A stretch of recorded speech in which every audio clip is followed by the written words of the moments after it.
আপনাদেরকে বারবার অনুরোধ করে যাচ্ছি, আমাদের এখানে বলার কিছু নাই। আমাদের এক ভাই বলে গেলেন যে উনি গাছের সুপারি বিক্রি করে নিয়ে এসছে, এটা লজ্জাকর বিষয়। এটা ধিক্কার জানাতে চাই যে আমাদের দেশের মানুষ এই শিক্ষকদের কতখানি মূল্যায়ন করতেছে। আজকে আমাদের গত যে 31 দিন আমরা একটা গততে আন্দোলন করেছি, সেই আন্দোলনে আমাদের টিচারের ওপরে আমাদের পুলিশ বাহিনী যেভাবে নির্যাতন করেছে, আমাদের লজ্জা হওয়া দরকার যে এই টিচারেরই কেউ না কেউ আজকে আপনারা এই লাঠিটা মেরেছেন। তাই আমি আপনাদের দৃষ্টি আকর্ষণ করে বলবো, আমাদের আজকে কেন্দ্র কমিটির যে সভাপতি আছেন, যে কেন্দ্র কমিটির আমাদের অন্যান্য ভাইরা আছেন, আমাদের দৃষ্টি আকর্ষণ করে আপনাদেরকে বলতেছি, আপনারা আজকের মধ্যে আমাদের এই ব্যবস্থা না নিলে আমরা আগামীতে আমরা কি ধরনের পদক্ষেপ নিত এটা আমরা এখনো বলতে পারতেছি না। তাই আমি বিশেষভাবে অনুরোধ করব, আমাদের ধৈর্যের বাঁধ আর ভাঙ্গাইয়ের না।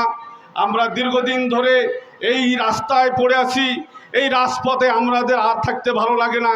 আমি আজকেও সকালে এসে দেখেছি আমাদের অনেক শিক্ষক ভাই এই মশার কামড়ে তারা রাজপথে একটা পলিথিনের ওপর শুয়ে আছে।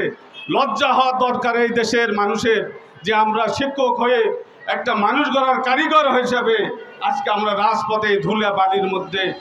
গতকাল আপনারা দেখছেন যেখানে বৃষ্টি হয়েছে, সেই বৃষ্টি অপেক্ষা করে আমরা এখানে অবস্থান করেছি। তাই আমরা আর দুঃখের কথা বলতে চাচ্ছি না। আমরা চাই আমাদের কেন্দ্র কমিটির মাধ্যমে, যারা মামুনুর রশিদ খোকন ভাইয়ের মাধ্যমে আজকে যদি আমাদের এই বাস্তবায়ন, আমাদের জাতীয়করণের বাস্তবায়নের ঘোষণাটা এখানে যদি দিয়ে যাওয়া হয়, তাহলে আমরা এই দেশের সরকার তথা আমরা আজকের এই যে প্রধান উপদেষ্টা ডক্টর ইউনূস স্যারকে আমরা সাধুবাদ জানাবো। আমরা তাকে সারা জীবন মনে রাখবো।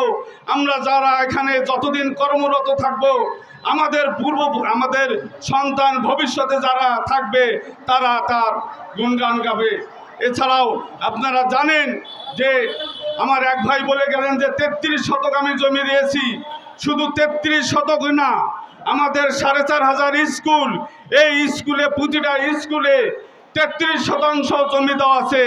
প্রায় অন্তত 45 একর জমি আমাদের এই স্কুলগুলোতে দেওয়া আছে। আজকে যদি আমরা সেখানে যদি একটা ফসলও ফলাইতে পারতাম, তাহলে হয়তো বা আমরা 6 মাসের ভাত খাইতে পারতাম। আমরা সেটাও আজকে পারতেছি না। তাই আমরা আর বেশি কথা বলতে চাই না।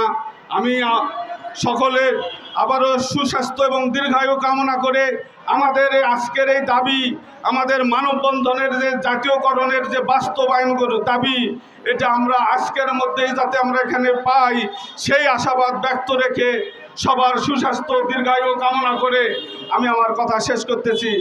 সবাইকে ধন্যবাদ। আসসালামু আলাইকুম।